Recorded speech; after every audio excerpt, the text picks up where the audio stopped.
When the war started, I was working at the Greenwood Arbor Press Company, and because of the job I had, it was critical to the company because we manufactured huge hydraulic presses in the use of making bombs, tanks, airplanes, and they gave me deferment. I wanted to join, but I was on deferment, so I stayed there. As a matter of fact, I even went to Boston once and enlisted in the British ambulance corps so I could go. But when they found out of it, they stopped it immediately. I was a member of the National Guard, and then the National Guard was inducted into the Army, and that's where that was deferred.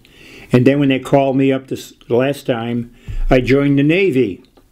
And because of my musical background, I wanted to join the band.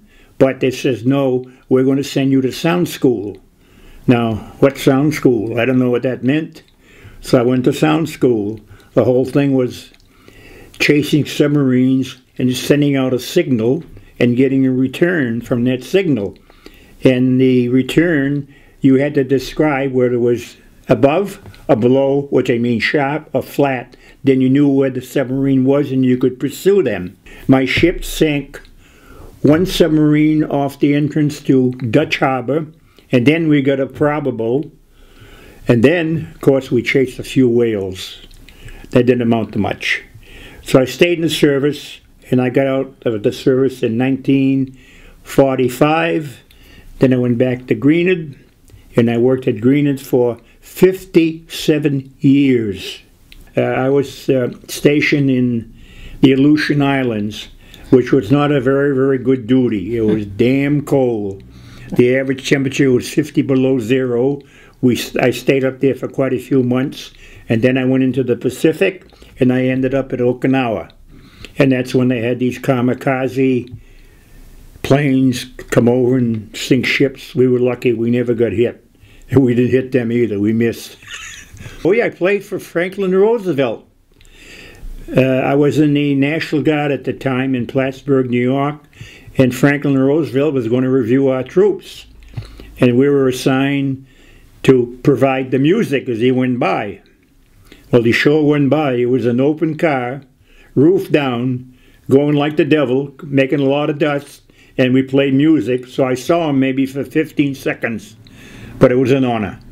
The National Guard Band here in Nashua, the 197th Coast Artillery Anti-Aircraft, was a good band. It was led by Irving Pelletier, and we had a lot of fun. We used to go to maneuvers and get $2 a day. That was good money back then.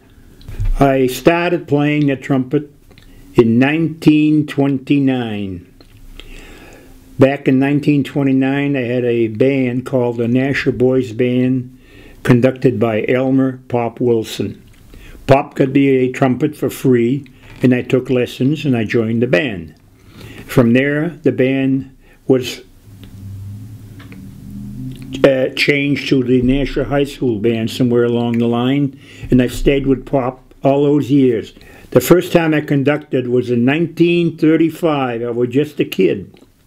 We were playing at the concert at the auditorium on Spring Street, which is now where the post office is, and the courthouse.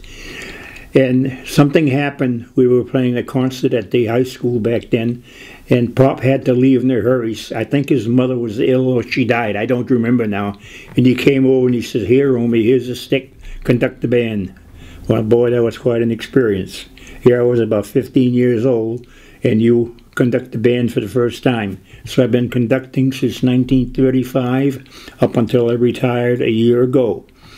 I conducted the Nashua Boys Band. I conducted the high school band. I conducted the Nashua Veterans Band, the Legion Band, Boat Posts. I conducted the Townsend Band for about 3 years, and once we were on the Today Show. I played thousands of concerts. I've conducted hundreds and hundreds of concerts here in Nashua. We started conducting concerts back before we had the Greeley Park grandstand. So I've had a lot of good friends, a lot of memories, and the band members are fantastic. I love music, I love them, and I think they love me. So my music career has been very, very interesting and very emotional for me.